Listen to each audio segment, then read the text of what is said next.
नमस्कार दोस्तों, मैं हूँ जया कालरा और आज एक बहुत ही इम्पोर्टेंट, बहुत ही महत्वपूर्ण विषय पे आपके साथ बात करने के लिए आई हूँ। खुशी क्या है और कहाँ से मिलती है और हम खुश कैसे रहें। आज की दुनिया में कोई भी ऐसा इंसान नहीं होगा जो खुश नहीं रहना चाहता है।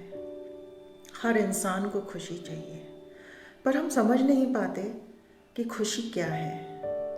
जब भी मैं लोगों से पूछती हूँ, मेरे सेमिनार्स होते हैं, मेरे वर्कशॉप्स होते हैं, तो मैं उन लोगों से पूछती हूँ कि भाई खुशी क्या है, आप कैसे खुश रहोगे,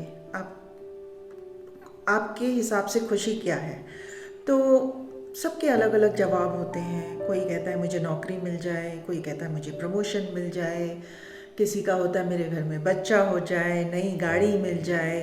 मतलब on and on and on, मतलब वो बताते रहते हैं कि ये होगा तो मैं खुश होऊंगा, ये होगी तो मैं खुश होऊंगा। अब बात तो ये है कि ठीक है, मानते हैं कि आपने जो कुछ भी मांगा, जो कुछ भी मांगा आपको मिल गया, पर उसके बाद, अब उसके बाद क्या। जब आपको कोई चीज़ मिल जाती है आप बहुत खुश होते हैं। वो मोमेंट्री खुशी होती है, थोड़ी देर के लिए। तो अब क्या होता है, एक नया गोल सामने आ जाता है कि नहीं, मुझे अब ये मिलेगा तो मैं खुश होऊंगा। आपने चीज़ों को कंडीशंस के साथ बांध दिया है कि ये होगा तो खुश होऊंगा, ये होगी तो खुश होऊंगा। तो अब क्या है कि जब आप चीज़ों को कंडीशन से बांधते हैं तो क्या होता है, वो चीज़ें जब पूरी हो जाती हैं आप थोड़ी देर के लिए तो खुश हो जाते हैं, लेकिन फिर आप नई खुशी की तलाश में चलते हैं, क्योंकि आप समझ ही नहीं पाए कि खुशी क्या है। आपने अपनी ज़रूरतों से जो खुशियाँ हासिल करी उनको आपने सोच लिया हैप्पीनेस है। लेकिन अगर आप सोचें और ध्यान से समझें कि ये हैप्पीनेस नहीं है, ये एक प्लेजर है जो आपको मोमेंट्री मिलता है। और हैप्पीनेस क्या है, हैप्पीनेस चाहे जो भी हो जाए वो हमारे अंदर रहती है, कभी गायब नहीं होती है। चाहे हमें कुछ मिले या ना मिले, हम खुश रहते हैं। तो इसके लिए ये जानना ज़रूरी है कि हम कैसे खुशी को लाएं जो चीज़ों से जुड़ी हुई ना हो। अब लोग कहते हैं अगर मुझे कंटेंटमेंट मिल जाएगा, अंदर से शांति मिल जाएगी, तो मैं खुश हो जाऊंगा, खुश हो जाऊंगी। तो अभी ये समझना है कि ये कंटेंटमेंट है क्या, आता कहाँ से है। अगर हम देखें तो हमारे जो बाहर की परिस्थितियां हैं वो कभी भी 100% हमारे अनुसार नहीं होंगी। अगर हम चाहें लोग हमारे हिसाब से चलें, सब काम हमारे हिसाब से हों, तो ऐसा तो कभी भी पॉसिबल है ही नहीं। प्रॉब्लम्स भी लाइफ में आएंगी, तो अब उनसे जूझते हुए, उनसे निपटते हुए अंदर से कैसे खुश रहें। बाहर में लोग हमें कोई कुछ कह देता है तो हमें अंदर में दुख होने लगता है, हमारी खुशी कहीं चली जाती है। मतलब ये छोटी छोटी चीज़ें हैं जो ज़िंदगी की, जो हमें परेशान करती हैं। अगर हम अपनी इन परेशानियों को अलग नज़रिए से देखना शुरू करें, अपना नज़रिया ही बदल दें इन चीज़ों को देखने का। अभी हम जब किसी चीज़ को देखते हैं कि किसी ने हमको कुछ गलत कह दिया, अब क्या हम दुखी हो गए। अब किसी ने हमको कोई अच्छी बात कह दी तो हम खुश हो गए। तो ये क्या हुआ, कंडीशनल हो गया। अब परमानेंट हम कहाँ से खुश हों। परमानेंटली खुश होने के लिए हमें अपने अंदर जाना पड़ेगा, हमें अपने आप को देखना पड़ेगा, अपना नज़रिया बदलना पड़ेगा। अगर मैं आपसे कहूँ कि आपके पास में जो खुशियाँ हैं, जो ब्लेसिंग्स हैं आपकी लाइफ की, और जो आपके डिस्गाइज हैं, जो आपकी ज़िंदगी में अच्छा हो रहा है और कुछ बुरा हो रहा है, तो आप एक काम करें, आज ये काम ज़रूर करें। कॉपी पेन लेके बैठें और एक साइड में, पन्ने के एक साइड में आप लिखें कि आपकी ब्लेसिंग्स क्या हैं, आपको जो भगवान से मिला है या जो आपने मेहनत से हासिल किया है, सब कुछ वो सब क्या है जो आपके पास में है। और दूसरे साइड में लिखें कि आपके पास क्या नहीं है। और मैं आपसे शर्त लगा सकती हूँ कि आपका पन्ना जिस साइड में आपकी ब्लेसिंग्स होंगी वो बहुत भारी होगा। पर दुख की बात पता है क्या है कि हम लोग सब जो होता है उसको देखते नहीं हैं, और जो नहीं होता है हम सब का ध्यान उधर ही जाता है, और हम चाहते हैं उन चीज़ों को ज़िंदगी में कैसे हासिल करें। हमारे दिमाग के अंदर 24 घंटे डायलॉग चलता रहता है। हम बात ही करते रहते हैं, हमारे दिमाग में इतने विचार आते हैं हमारे दिमाग में कि हम खुद नहीं समझ पाते, कंफ्यूज हो जाते हैं, एक के बाद एक विचार आते जाते हैं। आप जानते हैं कि ये जो विचार हैं ये क्या है? ये भी एक तरह की एनर्जी है। ये एक एनर्जी है, और एनर्जी क्या होती है? जिसको आप ना पैदा कर सकते हैं और ना जिसको आप ख़त्म कर सकते हैं। ये रहेगी। तो ये जो विचार हैं, तो जो ये एनर्जी है विचारों के रूप में, अगर हमारे दिमाग में वो एक नेगेटिविटी लेके आते हैं, तो हम क्या करें कि इस एनर्जी को हम बदल दें? तो उसके लिए हमें क्या करना होगा? अपने विचारों को पॉजिटिव बनाना होगा, उनकी दिशा मोड़नी होगी कि वो एनर्जी वेस्ट तो नहीं हो सकती, तो अब हम इस एनर्जी को पॉजिटिव कैसे बनाएं। अपने आप से बात करिए। हर जो विचार आपके दिमाग में आता है, जो आपके अंदर एक इंटरनल डायलॉग चलता है, हर एक विचार को नोटिस करिए कि वो क्या है। जब आप नोटिस करना शुरू करेंगे, ये आपकी एक आदत बन जाएगी, और कुछ समय में आप इसमें इतने निपुण हो जाएंगे कि अंदर में क्या चल रहा है और उसको किस दिशा में मोड़ना है। अब क्या होता है, चीज़ों को देखने का नज़रिया बदलना पड़ता है। कई बार क्या है कि हम चीज़ों को अपने अनुसार देखते हैं। किसी ने हमको कुछ कह दिया और हम अंदर से परेशान होके, उसने मुझे ये कहा, ऐसा कहा। अब क्या है, हम अपने ही दिमाग में उस चीज़ को घुमाते जा रहे हैं। पर असल में जब हम उस व्यक्ति के पास जाके उसके विचार जानना चाहते हैं, तो आपको पता चलेगा कि वो तो वैसा सोच ही नहीं रहा था। अब क्या, आपने इतनी एनर्जी वेस्ट करी, इतना दिमाग लगाया, और निकला क्या? इसके लिए सबसे अच्छा तरीका क्या है कि आपको जब कोई कुछ कहता है और आप उसके बारे में कोई भी विचार बनाते हैं, तो उस इंसान के शूज़ में जाके देखिए, उसकी तरफ से जाके देखिए कि वो इंसान हमें ये बात क्यों कह रहा है, उसके कहने का मकसद क्या है। अगर आपको नहीं समझ आता, आप अपने दिमाग में और दिल में एक पॉइजन ट्री को ग्रो करने की जगह उससे पूछ लीजिए, भाई आपने ये क्यों किया, इसकी वजह क्या थी।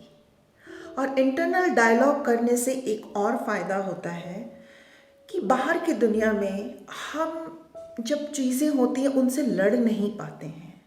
बहुत सारी ऐसी चीज़ें होती हैं जो हम लोगों के साथ कभी सामने सामने बात नहीं कर पाते, पर उस व्यक्ति को आप अपने अंदर लेके आइए, इंटरनल डायलॉग में आप उसके साथ बात करिए। अगर फिर भी आपको वो बात उसकी बुरी लगती है, आप उसको क्षमा करिए। और कहीं ना कहीं जब आप उससे इंटरनल डायलॉग करते हैं, अपनी आवाज़ उसको दे के सुनिए कि वो आपको क्या बोल रहा है, तब आपको महसूस होगा कि वो भी कुछ आपसे कहना चाहता है, या वो जो भी आपसे कह रहा है उसकी कोई ना कोई वजह है जिसकी वजह से हो सकता है वो आपसे नाराज हो। तो आप उससे माफ़ी मांगिए। ये सब आप अपने अंदर अंदर करिए। इससे क्या होगा, आपके अंदर एक शांति आएगी और आप अपने आप को बाहर की दुनिया में कैसे हैंडल करना है वो कर पाएंगे। इसका मतलब मैं आपको ये नहीं कह रही हूँ कि कोई बाहर में आपको कुछ भी बोलता जाए, कुछ भी करता जाए और आप चुपचाप साधु बन के चुपचाप सुनते रहें। मैं ये भी नहीं कह रही हूँ। लेकिन जब आप ये प्रोसेस करेंगे तो आप उसके बाद में उसी व्यक्ति से बहुत अच्छे तरीके से, सलीके से इस चीज़ को समझा पाएंगे और निपट पाएंगे। आपके अंदर में एक हलचल नहीं रहेगी और एक शांति बनी रहेगी। और सबसे इम्पॉर्टेंट चीज़ है कि हम जो भी इवेंट हमारी लाइफ में होता है, जो कुछ भी हमारे आसपास होता है, वो कुछ ना कुछ सिखाने के लिए होता है। हम उससे कुछ ना कुछ सीखते ही हैं। अब उन इवेंट्स को लेके हम अंदर में हर्ट होते हैं और अंदर अंदर कभी किसी से हम गुस्सा हो जाते हैं, कभी क्या होता है कि कुछ हमसे गलतियां हो जाती हैं जिनकी गिल्ट हमारे अंदर चलती रहती है, कोई पेन हमारे अंदर चलता रहता है, कोई मतलब बहुत सारे इमोशंस हैं, कोई चिंताएं होती हैं हमारे अंदर में, जेलसी की भावना होती है, अरे यार मेरे पड़ोसी ने तो एक नया घर ले लिया, मैं तो अभी भी उस टूटे घर में रहता हूँ। अब ये सब भावनाएं अंदर अंदर चलती हैं। तो क्या है, क्या आप उस व्यक्ति को परेशान कर रहे हैं जिसके बारे में सोच रहे हैं, या अपने आप को दुखी कर रहे हैं? तो अपने आप से बात करिए उस विषय पे कि ऐसा क्या है जिस वजह से मैं दुखी हूँ, दूसरी की खुशी में मैं क्यों दुखी हूँ, मैं ऐसा क्या नहीं कर पा रहा हूँ जिससे मैं भी खुश रह सकूं, और क्या खुशियाँ इन्हीं चीज़ों से हासिल होती हैं। अब जो होता है ज़िंदगी में उसके पीछे कोई ना कोई मकसद ज़रूर होता है। तो मेरा मानना है कि हम इन चीज़ों से हर्ट होने की जगह, दुखी होने की जगह और परेशान होने की जगह अगर हम ये देखें कि हमें इनसे लेसन क्या मिल रहा है, क्या हमने सीखा, इन चीज़ों का क्या मकसद था हमको ज़िंदगी में सिखाने का, तब आप अपने आप से जान पाएंगे कि हर चीज़ जो भी होती है अच्छे के लिए होती है। क्योंकि हम नहीं जानते कि किसी भी चीज़ की बड़ी पिक्चर क्या है। भगवान जानता है कि कोई भी चीज़ हमारे लिए अगर हम कुछ मांगते हैं वो हमें नहीं मिलता, या कुछ हमारे साथ बुरा होता है, उसके पीछे की बड़ी पिक्चर क्या होती है वो कोई नहीं जानता, वो सिर्फ ईश्वर जानता है। लेकिन जब आप अपने आप से कनेक्टेड हो जाएंगे और अपने आप से बात करेंगे तो आपको समझ में आएगा कि उसके पीछे का क्या मकसद था, या आपने उससे क्या सीखा।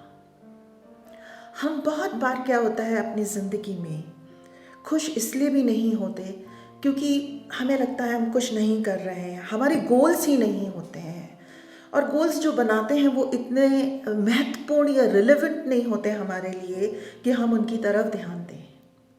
तो अपनी ज़िंदगी में कुछ गोल्स बनाइए, उन चीज़ों को करिए जो आपको अच्छी लगती हैं। आपकी कोई हॉबीज़ होंगी, आप उन चीज़ों पे काम करिए, उन चीज़ों को अपना दिनचर्या में लाइए, उनके ऊपर वर्क करिए। आप उनको अपने करियर से भी जोड़ सकते हैं उन चीज़ों को, अगर आप उनको अपने काम से जोड़ना चाहते हैं और उससे आप कुछ कमाई भी करना चाहते हैं। तो बहुत सारी चीज़ें हैं। आप अपने दिमाग में गोल को सेट कीजिए, और गोल जो आप बनाएं उन गोल्स को छोटे छोटे गोल्स में डिवाइड कर दीजिए। एक बड़ा गोल लेके उसको छोटे छोटे गोल्स में डिवाइड करिए, ताकि आप एक बड़ा गोल तो सेट कर लें और जब वो अचीव नहीं हुआ तो क्या होता है, आप निराश हो जाते हैं और कहते हैं यार हमसे तो कुछ नहीं होगा। तो उसकी जगह इन गोल्स को अगर आप छोटे छोटे गोल्स में डिवाइड करते हैं और एक छोटे छोटे गोल्स को भी जब आप पूरा करते हैं ना, एक बड़े गोल की तरह एंजॉय करिए कि यार मैंने ये कर लिया, अपनी ज़िंदगी में ये कर लिया। और आप देखिए आप कितने खुश होते हैं अंदर से। ये एक आंतरिक खुशी है जो आपके अंदर से जुड़ी है, आपकी ज़िंदगी से जुड़ी है, जो आप बाहर से नहीं ले रहे हैं। अंदर में एक शांति आएगी और जो भी काम करें उसको क्लैरिटी से करें, अपनी पूरी सोच के साथ करें। आप अपना समय बर्बाद ना करें। आजकल क्या होता है, हम अपने समय को मोबाइल लेके बैठ गए, टीवी देखना शुरू कर दिया, एक सीरियल को 5-5 बार भी देख लिया। क्या करें? या फिर हम फेसबुक पे बैठ गए, चैटिंग करना शुरू कर दिया।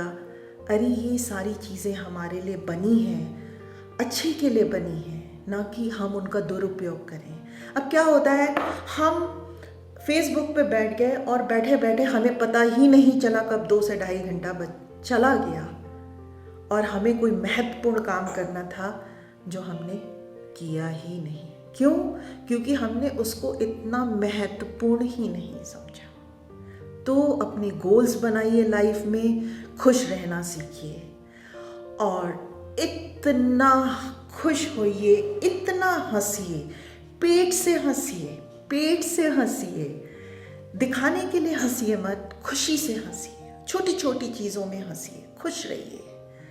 और हमेशा जो भी आपको भगवान ने दिया है या जो कुछ भी आपका है उसके लिए शुक्रगुजार होइए, ग्रैटिट्यूड होइए। आप देखेंगे जब आप फुल ऑफ ग्रैटिट्यूड होते हो तो वो जो एक खुशी है ना, वो आपके चेहरे पे झलकती है, आपके फेस पे आती है, आपकी बॉडी लैंग्वेज में आती है और साथ साथ ही आपके अंदर एक नया कॉन्फिडेंस भी आता है। इसीलिए ग्रैटिट्यूड बहुत ज़रूरी है। प्रेयर करिए, ग्रैटिट्यूड करिए। और बहुत महत्वपूर्ण ये भी है कि अपने आप के साथ अकेले में खुश रहना सीखिए, लोनलीनेस में नहीं। आपको अपना साथ बहुत ही खुशगवार लगना चाहिए कि आप कभी बोर ही ना हो और आपको लगे और समय चाहिए। धन्यवाद। और मैं चाहूँगी अगर आपको ये वीडियो पसंद आता है तो आप इसको सब्सक्राइब करिए, लाइक करिए और अपने दोस्तों के साथ शेयर भी करिए। और मैं आपके विचारों को जानना चाहूँगी। और अगर आप कोई वीडियो चाहते हैं अपनी कोई समस्या के ऊपर या आप किसी चीज़ के बारे में चाहते हैं मैं बात करूं, तो आप नीचे कमेंट बॉक्स में उसके बारे में ज़रूर जानकारी दें। मैं पूरी कोशिश करूंगी कि आपकी वो इच्छा को पूरी कर सकूं। Thank you.